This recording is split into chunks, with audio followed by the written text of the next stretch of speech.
नमस्कार दर्शकों, अंडमान निकोबार प्रशासन कर्तव्यबद्ध और प्रयासरत है ये सुनिश्चित करने के लिए कि द्वीपों का सतत विकास होता रहे, द्वीपवासियों को बेहतर से बेहतर सेवाएं और सुविधाएं मुहैया करवाई जा सकें। कार्यक्रम द्वीप विकास और प्रशासन के जरिए हम आपको प्रशासन द्वारा किए जा रहे विभिन्न कार्यों, गतिविधियों और भावी योजनाओं की जानकारी देते हैं। श्रृंखला की आज की कड़ी में हम बात करेंगे द्वीपों की जीवन रेखा के बारे में। जी हाँ, आपने बिल्कुल सही समझा, जहाजरानी सेवा और पत्तन प्रबंधन। इस पर विस्तार से चर्चा करने और विभिन्न पहलुओं की जानकारी देने के लिए हमारे साथ स्टूडियो में उपस्थित हैं भारतीय प्रशासनिक सेवा के अधिकारी, अंडमान निकोबार प्रशासन में जहाजरानी सेवा और पत्तन सचिव श्री किशोर क्षीरसागर लक्ष्मण जी। सर, आपका कार्यक्रम में हार्दिक स्वागत है। नमस्कार दिनेश जी, बहुत बहुत धन्यवाद मुझे आमंत्रित करने के लिए। जी, सबसे पहले तो हम ये जानना चाहेंगे कि आप द्वीपवासियों को जहाजरानी सेवा देने के लिए क्या करने जा रहे हैं, लेकिन बेहतर सेवा के लिए ज़रूरी होगा कि आपके जहाज़ी बेड़े में आवश्यकता के अनुसार जहाज़ उपलब्ध हों। तो हमारे दर्शकों को बताएं कि आपके जहाज़ी बेड़े में आज की तारीख में कितने कार्यरत जहाज़ें उपलब्ध हैं। जी बिल्कुल, जो डायरेक्टरेट ऑफ शिपिंग सर्विसेज हैं उसमें आज के दिन छोटे और बड़े सभी मिला के कुल 36 जहाज़ हैं जो पैसेंजर सेवा के लिए उपलब्ध हैं। इनके अलावा और भी कई जहाज़ हैं जैसे कार्गो वेसल्स हैं और जो कुछ डिपार्टमेंटल अपने यूज़ के लिए रखा है। तो जो पैसेंजर सेवा के लिए जैसे आपका MV सिंधु हो गया, MV नालंदा हो गया, MV स्वराजदीप हो गया, ऐसे कुल 36 जहाज़ हैं हमारे पास। बिल्कुल। आपको लगता है कि ये जो जहाज़ उपलब्ध हैं आपके पास समुचित है या इनसे आपके बेहतर सेवा दे पा रहे हैं, या आपको लगता है कि और भी जहाज़ें आनी चाहिए आपके बेड़े में? जहाज़ों का जो नंबर है वो तो बिल्कुल सही है, बिल्कुल ठीक है, लेकिन एक इसमें प्रॉब्लम यह है कि हमारे काफ़ी सारे जहाज़ जो हैं वो काफ़ी पुराने हो गए हैं। तो इनको अभी रिप्लेस करने के लिए हमने प्रोसेस शुरू कर दिया है और जैसे बड़े जहाज़ हैं, चौरा, सेंटिनल, ऐसे जहाज़ों को रिप्लेस करने के लिए हमने चार्टरिंग का प्रोसेस जो है वो शुरू कर दिया है। हम समझते हैं कि द्वीपवासी काफ़ी उत्सुक हैं ये देखने के लिए कि कौन से नए नए जहाज़ आ रहे हैं, उनका जो डिमांड है उनको पूरा करने के लिए हमने ये प्रोसेस शुरू कर दिया है। बिल्कुल। तो आप चाहते हैं कि जल्द से जल्द बेड़े में नए जहाज़ आएँ, इसके लिए आपने चार्टरिंग करने की योजना बनाई है ताकि वो जल्दी से जल्दी बेड़े में आ सके? जी बिल्कुल, अभी आपने देखा होगा कि MV सिंधु और MV नालंदा जो है हमारे बेड़े में शामिल हो चुके हैं। इसके अलावा 1200 पैसेंजर कैपेसिटी वाले 2 जहाज़ MV अटल और MV अशोका जो है कोचिन शिपयार्ड लिमिटेड इसको बना रहा है। इसके साथ साथ और 2 जहाज़ हैं जो हाई स्पीड क्राफ्ट होंगे, जिसका ऑलरेडी हमने टेंडर कर दिया है, ये भी नए बेड़े में शामिल होंगे। इनके अलावा जो है चार्टरिंग का जो है वो अलग से हमने शुरू कर दिया है। जी, जहाज़ों की सबसे ज़्यादा ज़रूरत दक्षिणी द्वीपों के लोगों के लिए होती है, तो आपके विभाग की क्या योजना है कि उनके लिए जहाज़ी सेवाओं को और सुगम और जल्द से जल्द उपलब्ध होने वाली सेवा प्रदान कर सकें? ये आपने बिल्कुल सही कहा, मैं खुद DC निकोबार रहा हूँ, तो जहाजरानी सेवा का जो यहाँ पे इतना इम्पोर्टेंस है मैंने देखा है, मैंने खुद आंखों से। और सदर्न ग्रुप जो निकोबार ग्रुप है, यहाँ पे हमारे सेवाएं और पैसेंजर फ्रेंडली बनाने के लिए अभी आपने देखा होगा कि रिसेंटली हमने एक प्रोटोकॉल इस्टेब्लिश कर दिया है। इसको हमारे आदरणीय मुख्य सचिव सर ने हमको मार्गदर्शन दिया था। इसमें हमने डिसाइड कर लिया है कि कौन से तारीख को कौन सा जहाज़ कहाँ पे जाएगा।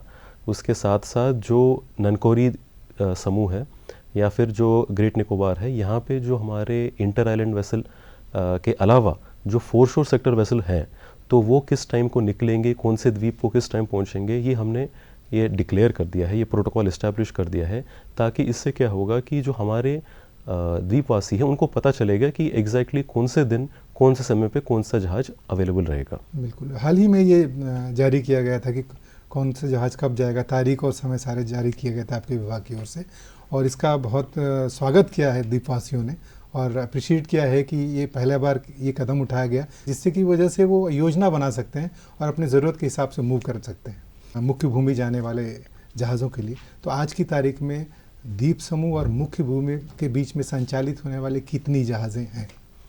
हमारे पास एक MV स्वराजदीप है जो 1200 कैपेसिटी पैसेंजर कैपेसिटी का है, और ये हमारे अंडमान निकोबार से मेनलैंड चेन्नई हो गया, विशाखापट्टनम हो गया, कोलकाता होगा, इस रूट्स में ऑपरेट करता है। इसके साथ साथ जो हमारे नए जहाज़ बेड़े में शामिल हुए हैं MV सिंधु और MV नालंदा, ये भी मेनलैंड को जा सकते हैं।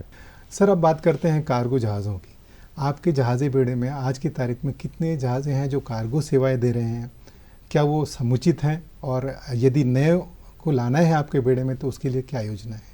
जी, आज हमारे बेड़े में जो है 2 जहाज़ हैं कार्गो के, एमवी चुगलम और एमवी बादाम। लेकिन इनके अलावा जो है हमारे सभी इंटर आइलैंड, मेनलैंड वेसल्स, हमारे फोरशोर सेक्टर के वेसल्स, इन सभी में जो है कार्गो स्पेस है। तो मान लीजिए अगर आपको कचाल से अगर ननकौरी आना है तो हमारा जो फोरशोर सेक्टर वेसल वहाँ पे खड़ा है ननकौरी में, जो कचाल चौरा तरह से कवर करके फिर ननकौरी आएगा, तो उसमें भी कार्गो कैपेसिटी है। साथ ही साथ जो एमवी सिंधु, एमवी नालंदा है, इनमें भी 150 टन कार्गो लेके जाने की क्षमता है। बिल्कुल। अब बात करते हैं कचाल द्वीप की। कचाल में एक बहुत अच्छी जेट्टी है जहाँ पे बताया जाता है कि जहाज़ें भिड़ सकती हैं, लेकिन लंबे समय से ऐसा देखा गया है कि सदर्न ग्रुप को जाने वाली जहाज़ें वहाँ रुकती नहीं हैं, वो कमोटा टच करती हैं, उसके बाद कैम्बल पे मूव करती हैं। तो कचाल जाने वाले लोगों को कमोटा उतर कचाल से वहाँ जाना एक बड़ी दिक्कत वाली बात होती है। तो क्या ऐसी कोई योजना है, भावी योजना है भविष्य में कि आप अपनी जहाज़ों को कचाल होते हुए कैम्बल पे या वापस आते समय कचाल टच करा के आने की कोई प्रपोजल दें? देखिए, जो हमारा कचाल का जो जेट्टी है, यहाँ पे हमारे सेंटिनल, चौरा, भारत सीमा ऐसे जहाज़ें तो जाती ही हैं जी। और मैं समझ सकता हूँ कि जैसे एमवी नालंदा हो गया, एमवी सिंधु हो गया, कचाल के द्वीपवासियों को ये चाहिए होगा कि ऐसे जहाज़ भी भिड़े, लेकिन कुछ तकनीकी कारणों की वजह से ये जहाज़ वहाँ भिड़ नहीं पाते हैं। परंतु मैं 2 चीज़ें इसमें कहना चाहूँगा। एक तो जो है, जो हमने अभी रिसेंटली जो प्रोटोकॉल अभी पेपर में भी पब्लिश किया है और इसके हिसाब से हर महीना जो शेड्यूल बनेगा, उसके हिसाब से कचाल के द्वीपवासियों को ये हमेशा पता रहेगा कि उनका स्पीड बोट जो है कब आ रहा है, ताकि वो ननकौरी जा सके। इसके अलावा हमने ऑल पोर्ट टच भी रखा है हर 15 दिन में एक बार, जिससे अवेल कर सकते हैं। इसके साथ साथ मैं ये बताना चाहूँगा कि जो प्रशासन ने अपना प्रोसेस शुरू कर दिया है चार्टरिंग करने का, तो उसमें हमने सदर्न ग्रुप के लिए एक्सक्लूसिवली जहाज़ का प्लान किया है, ताकि कचाल हो, तरासो ऐसे द्वीपवासियों के लिए ज़्यादा दिक्कत ना हो। बिल्कुल। अब बात करते हैं मध्योत्तर अंडमान की। हमारा राष्ट्रीय राजमार्ग नेशनल हाईवे 4 अंडर कंस्ट्रक्शन, निर्माणाधीन है। इसके चलते लोगों को सड़क मार्ग से आने जाने में बड़ी दिक्कत होती, समय होती है, असुविधा होती है। तो अक्सर उनकी तरफ से, वहाँ के निवासियों की ओर से एक मांग होती है कि ऐसी कोई बोट सेवा शुरू की जाए जो कि डिगलीपुर, यहाँ से सुबह या शाम को चले, दूसरे दिन या शाम को डिगलीपुर से पोर्ट ब्लेयर के लिए चले। इससे लोगों को आने जाने में सुविधा होगी। तो इसके ऊपर आपका विभाग कुछ कार्य कर रहा है या कोई योजना है? जी, इसमें 2 चीज़ कहना चाहूँगा। एक तो जो लाइन बोट सर्विस जो कोविड के बाद बंद हो गया था, उसको हमने फिर से शुरू कर दिया है और ये हफ्ते में 4 बार चलता है और जो हमारे मिडिल अंडमान के जो लोग हैं, इनके लिए काफ़ी राहत पहुँचाता है। इसके अलावा हम नए जहाज़ों को हमारे बेड़े में शामिल करने की कोशिश कर रहे हैं। इसमें से हम एक्सक्लूसिवली एक नॉर्थर्न मिडल के लिए हम रखेंगे। बिल्कुल, उसके आ जाने के बाद लोगों की शायद ये मांग पूरी हो जाए। जी बिल्कुल। बिल्कुल। अब बात करते हैं व्हीकल फेरी की। अमूमन हम ये देखते हैं कि चाथम जेट्टी और बम्बू फ्लैट में लोगों को आने जाने के लिए काफ़ी समय देना पड़ता है, वेट करना पड़ता है, इंतज़ार करना पड़ता है, क्योंकि व्हीकल फेरी जो ऑन मूवमेंट है अपनी कैपेसिटी से ज़्यादा ले नहीं जा सकती। तो क्या विभाग ऐसी कोई योजना बना रहा है कि तेज़ गति से चलने वाले व्हीकल फेरीज या ज़्यादा कैपेसिटी वाले व्हीकल फेरीज इस जगहों पर तैनात किए जा सके? आपने बिल्कुल एक सही कहा। ये काफ़ी एक बहुत बड़ा प्रॉब्लम है। हम देखते हैं कि जैसे दोनों जगह, चाथम साइड और बैम्बू फ्लैट साइड, काफ़ी लोगों का जो कतार है, जो गाड़ियों का कतार हो, काफ़ी लंबा होता है। इसमें हमारे जो हम नया जो प्लान कर रहे हैं हमारे बेड़े को बड़ा करने का, इसमें हम और मॉडर्न जो टेक्निकली और मॉडर्न व्हीकल फेरीज़ और हार्बर फेरीज़ को इंक्लूड करने की कोशिश कर रहे हैं। और साथ ही साथ जो हमारे एग्जिस्टिंग जो है व्हीकल फेरीज़ और हार्बर फेरीज़, इनकी ऑपरेशनल अवेलेबिलिटी, इसको भी हम बढ़ाने की कोशिश कर रहे हैं। बिल्कुल। व्हीकल फेरी से रिलेटेड और एक समस्या हम देखते हैं मिडिल स्टेट में। जो लोग पोर्ट ब्लेयर से जाते हैं मध्योत्तर अंडमान की तरफ या मध्योत्तर अंडमान से पोर्ट ब्लेयर की तरफ आते हैं, व्हीकल फेरी चल तो रही हैं लेकिन उनकी संख्या 2 होती है अधिकतम। इसके चलते कई बार लोगों को वहाँ पर घंटों इंतज़ार करना पड़ जाता है। तो क्या आप वहाँ पे भी कोई नए व्हीकल फेरी लगाने जा रहे हैं या एडिशनल देने जा रहे हैं? जी हाँ, बिल्कुल।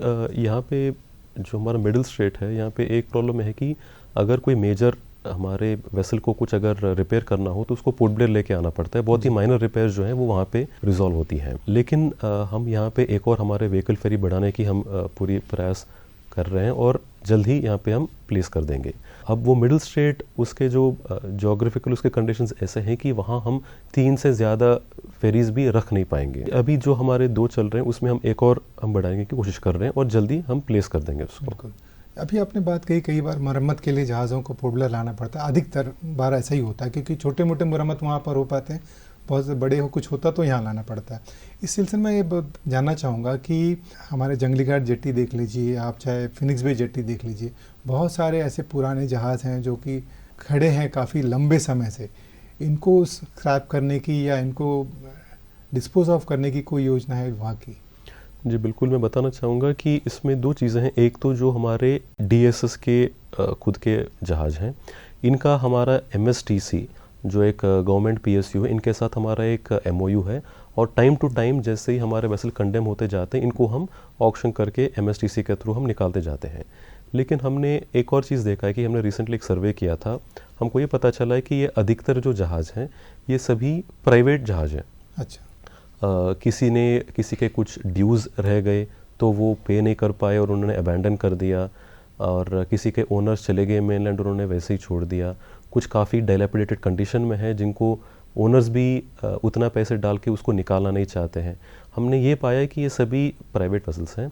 इसका हमने रिसेंटली प्रेस में भी एक नोटिस निकाला है ताकि अगर किसी को कुछ क्लेम करना है तो वो आगे आ सकते हैं। अब शॉर्टली इसको हम पूरे प्राइवेट वेसल्स को जो अबैंडन्ड है या रेक्स हैं जिनको बोलते हैं, इनको निकालने का प्रयास ऑलरेडी शुरू कर दिया हमने, और जल्द ही हमारे जो पोर्ट्स हैं, चाहे वो जंगली घाट हो, फीनिक्स बे हो, पानी घाट या पानी पार के दूसरे जेटीज़ भी हो, वहाँ भी हम पूरे साफ़ कर देंगे इनको। बिल्कुल। आपके जहाज़रानी सेवा विभाग के भी कुछ जहाज़ जैसे MV Sentinel, MV Chavara, MV Kalighat, Onge, then पिलपिलो, ऐसे कुछ जहाज़ हैं जो कि नॉन ऑपरेशनल हैं। इनको ऑपरेशन में लाने के लिए कोई योजना बना रही है विभाग? जी बिल्कुल, MV सेंटिनल और MV कालीघाट जो हैं ये बहुत ही महत्वपूर्ण, बहुत ही इंपॉर्टेंट जहाज़ हैं। स्पेशली अगर आप सदर्न ग्रुप के लिए सर्विस जो प्रोवाइड करने के अगर उस दायरे से देखेंगे तो काफ़ी इंपॉर्टेंट जहाज़ है। इनको हमने कोचिन शिपयार्ड लिमिटेड को दिया है इनको रिपेयर करने के लिए। हमारा एक अग्रीमेंट है अंडमान एडमिनिस्ट्रेशन का और कोचिन शिपयार्ड लिमिटेड का, ताकि 30 साल का अग्रीमेंट है ये, जिसमें कोचिन शिपयार्ड लिमिटेड हमारे सभी जहाज़ों की मरम्मत करेगा। तो इसलिए सेंटिनल और कालीघाट अभी CSL के पास है। जी। तो जो आपने बात कही कि कोचिन शिपयार्ड के साथ ये एग्रीमेंट हो रहा है, वो रिपेयर करके देगा, तो क्या वो रिपेयर वर्क पोर्ट ब्लेयर में होगा या वहाँ भेजना पड़ेगा? इसमें 2 चीज़ें हैं। जो जहाज़ छोटे हैं, जैसे हमारे फोरशोर सेक्टर जहाज़ हैं, जो यहाँ पोर्ट ब्लेयर में ही रिपेयर हो सकते हैं, उनको ऑलरेडी कोचिन शिपयार्ड लिमिटेड यहीं पे रिपेयर करवा रहा है। इसके साथ साथ जो बड़े जहाज़ हैं यहाँ पे डॉक नहीं हो पाएंगे, जैसे कि मैं बता रहा था सेंटिनल और कालीघाट का जो एग्जांपल दे रहा था, इनको जो है कोचिन शिपयार्ड लिमिटेड अपने मेनलैंड में जो डॉक्स हैं वहाँ पे लेके जाके रिपेयर करवा रहा है। बिल्कुल। तो ऐसी कोई योजना है कि हमारे यहाँ का जो डॉक्स सर्विस है, जो डॉकयार्ड है, उसको विस्तार किया जाए, ऐसी सेवाएँ लाई जाए ताकि कोई बाहर की एजेंसी ही करे लेकिन यहाँ पे रिपेयर कर दे, ताकि जाने आने और उसमें जो विलम्ब होता है वो बच जाए? बेसिकली हमारे पास 2 ड्राई डॉक है, एक पुराना, एक तो छोटा है, और एक नया जो है वो 180 मीटर का है। और गवर्नमेंट ऑफ इंडिया इसको और बड़ा बना रही है, इसको डबल कर रही है लेंथ में, जिसका कार्य अभी चल रहा है। तो इसके बाद ये अपेक्षा है कि और भी जहाज़ जो है हम यहीं पे रिपेयर कर पाएँ। बिल्कुल। अब बात करते हैं पत्तन की, पोर्ट की। तो आपके ही निगरानी में पोर्ट मैनेजमेंट बोर्ड भी यहाँ पे कार्यरत है, तो आप हमारे दर्शकों को बताएं कि आपका जो पत्तन प्रबंधन बोर्ड है विशेष रूप से क्या क्या कार्य करता है? जो पोर्ट मैनेजमेंट बोर्ड है उसका काम है कि एक तो सभी जो शिप्स आते हैं, पोर्ट ब्लेयर हार्बर हो या दिगलीपुर हो, कैंपबेल बे हो, इन सभी को एक तो बर्थ अलॉट करना, फिर इसके साथ साथ बर्थिंग के अलावा और भी काफ़ी सुविधाएं होती हैं जो शिप्स को प्रोवाइड करनी होती हैं, वो प्रोवाइड करना। फिर जो पैसेंजर हॉल्स हैं हर जगह पूरे द्वीप में, उनको मैनेज करना। ये सभी जो है ये काम जो है ये पोर्ट मैनेजमेंट बोर्ड के तहत करते हैं। चलिए, अभी हमारे पूरे द्वीप समूह में बहुत जगह पोर्ट बने हुए हैं 15 का, लेकिन हम ये जानना चाहेंगे कि क्या विभाग की ऐसी कोई योजना है कि नए पोर्ट्स बनाए जाएं? जो हमारा अटलांटा बे है दिगलीपुर में, यहाँ पे एक मेजर हार्बर बनाने का जो है वो हमने ऑलरेडी मिनिस्ट्री ऑफ शिपिंग जो गवर्नमेंट ऑफ इंडिया में है उनको लिखा है। यहाँ पे हमारा ये आइडिया है कि यहाँ पे एक डीप वाटर पोर्ट है, यहाँ पे काफ़ी अच्छा ड्राफ्ट है एंड जो हमारे पूरे अंडमान निकोबार को बे ऑफ बंगाल का एक हब बनाने के लिए, शिप कंस्ट्रक्शन और रिपेयर का हब बनाने के लिए यहाँ पे अटलांटा बे को हमने ये किया है कि इसको हम डेवलप करें। पोर्ट हमारे पास हैं, पोर्ट्स अवेलेबल हैं। आज की तारीख में माननीय श्री नरेंद्र मोदी जी के नेतृत्व में हर सुविधाओं को मॉडर्नाइज़ किया जा रहा है। हमारे रेलवे स्टेशंस को देख लीजिए, अलग अलग लोकेशंस को देख लीजिए, सब जगह मॉडर्नाइजेशन हो रहा है। तो आपके विभाग की कोई योजना है कि आपके जो पोर्ट्स अवेलेबल हैं उसको मॉडर्नाइज़ किया जाए और बेहतर से बेहतर सुविधाएं वहाँ पर दी जाएँ? जी बिल्कुल, हमारे जो पोर्ट्स हैं, एक तो जैसे मैं बताऊंगा हैडो पोर्ट है जो सबसे, अगर आप सोचेंगे इम्पॉर्टेंट पोर्ट है क्योंकि यहाँ से काफ़ी सारे सेलिंग्स होते हैं मेनलैंड के लिए भी और इंटर आइलैंड में भी। इसको अभी रिसेंटली हमने मॉडर्नाइज़ किया था थोड़ा। इसमें हमने सुविधाएं जो होती हैं पैसेंजर्स के लिए उसमें हमने रखवाई गई थी। इसके साथ साथ हमारा बैम्बू फ्लैट का देखेंगे तो उसका काम चल रहा है। साथ ही साथ हमारा दिगलीपुर का भी जो पोर्ट है उसको भी हम मॉडर्नाइज़ कर रहे हैं। दूसरा जो स्वराज द्वीप है जो हमारे द्वीपों के लिए एक प्रमुख टूरिस्ट डेस्टिनेशन है, इसका जो पैसेंजर का हॉल जो है का काम जो है ये काम चल रहा है। सिमिलरली जो हमारा शहीद द्वीप है वहाँ भी पैसेंजर हॉल का काम प्लान्ड है। एक और चीज़ मैं बताना चाहूँगा कि इन सभी जो मेजर पोर्ट्स हैं, अभी हैडो हो गया, दिगलीपुर हो गया, इन सभी को एयर कंडीशनिंग का भी जो है ऑलरेडी इसका काम शुरू हो चुका है। ये बताना चाहूँगा कि जो हमारे द्वीपवासी हैं उनके लिए काफ़ी सुविधाएं रहेंगे with in the ports itself. बिल्कुल। कुछ एक ऐसे पोर्ट्स हैं जैसे मान लीजिए मिडिल स्टेट हो गए, नीलाम्बूर हो गए या कदमतला हो गए, ऐसे कुछ एक पोर्ट्स हैं जो छोटे पोर्ट्स हैं।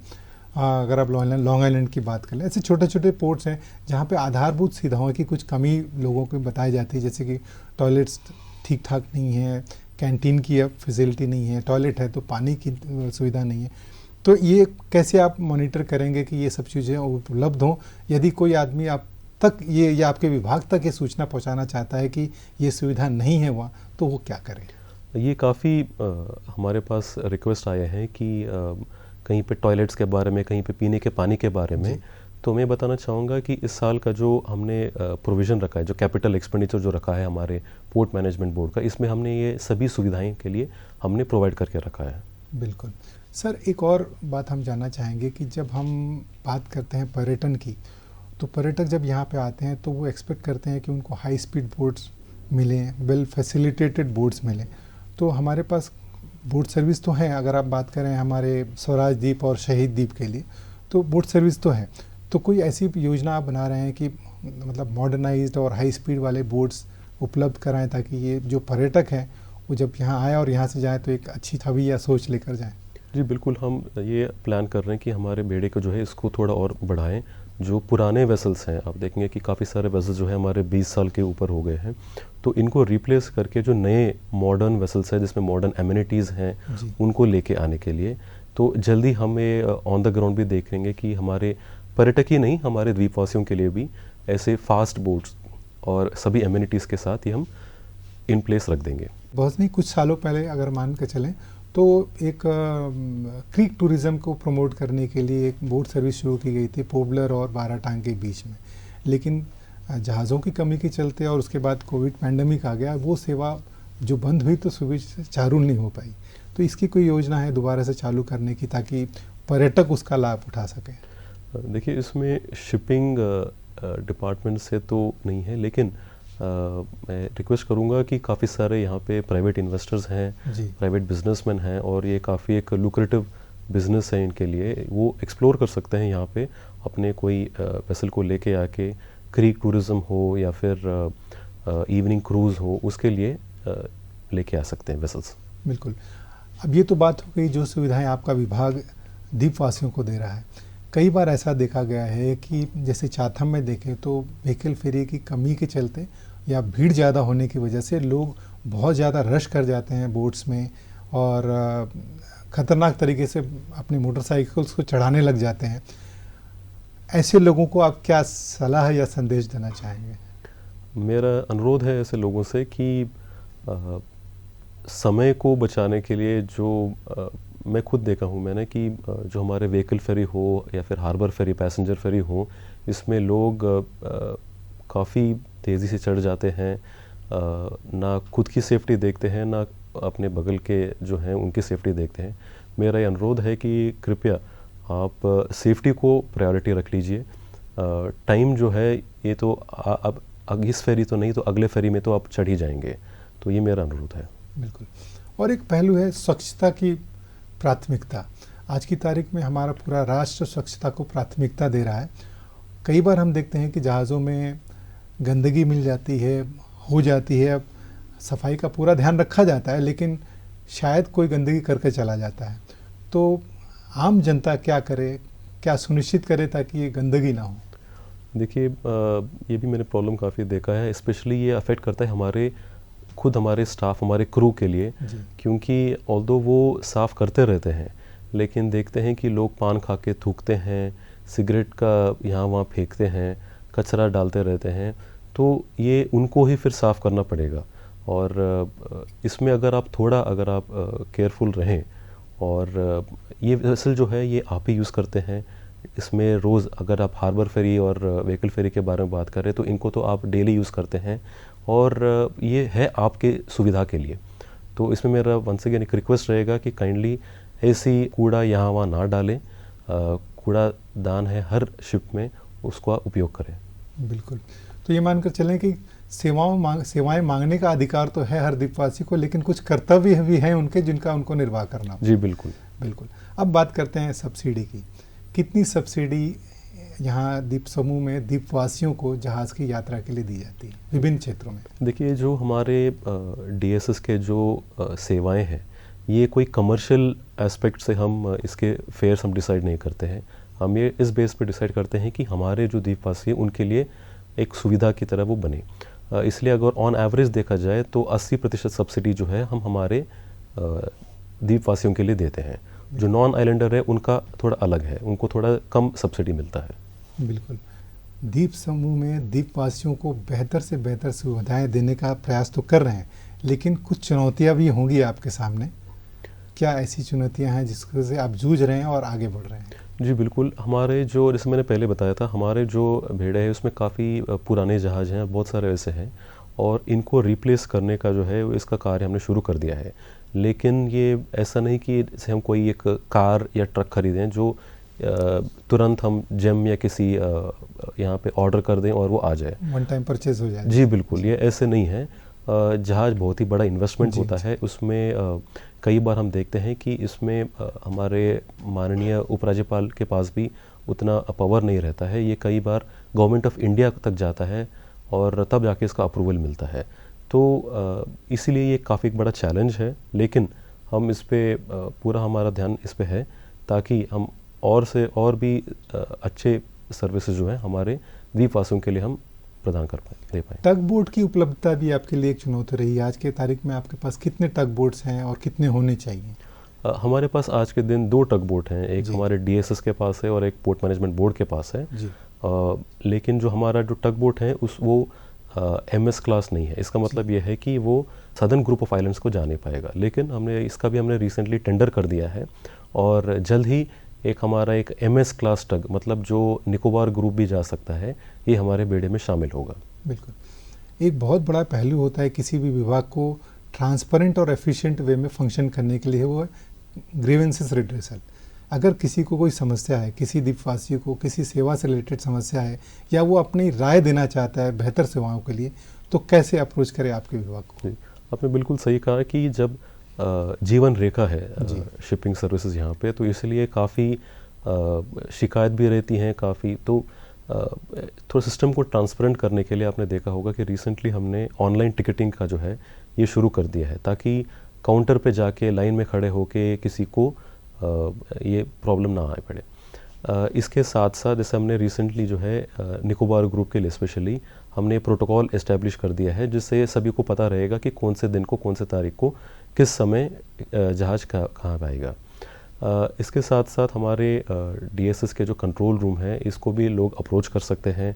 आप मुझे भी मिल सकते हैं और हमारे डीएसएस या चीफ पोर्ट एडमिनिस्ट्रेटर, इनसे भी मिल सकते हैं। अगर आपके कंप्लेंट हो किसी के, कोई सर्विस के बारे में, कोई किसी हमारे स्टाफ के बारे में, हम तीनों से मिल सकते हैं।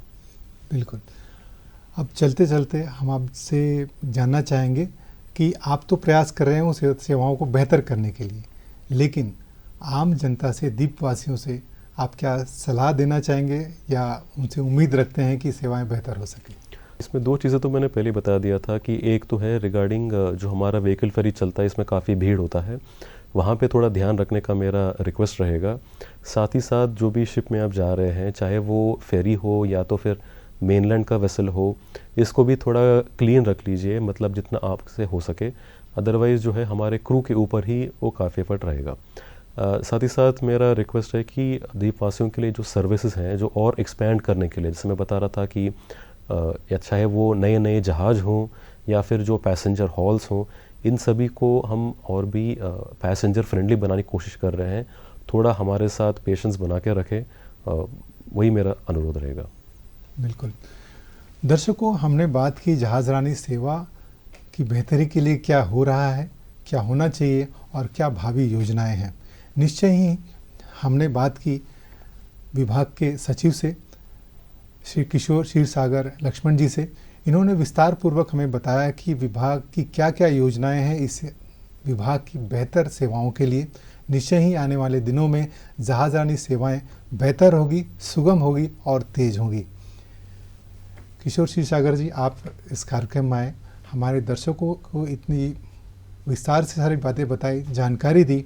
निश्चय ही उनका विश्वास विभाग की तरफ बढ़ेगा और वो साथ मिलकर, हाथ से हाथ मिलाकर आपके विभाग की सेवाओं को लेंगे और बेहतर बनाने में अपना योगदान देंगे। कार्यक्रम में आने के लिए आपका बहुत बहुत धन्यवाद। बहुत बहुत धन्यवाद दिनेश जी, मुझे आमंत्रित करने के लिए। नमस्कार। द्वीप विकास और प्रशासन कार्यक्रम की आज की इस श्रृंखला में हमने बात की जहाज़रानी सेवा और पत्तन प्रबंधन के बारे में।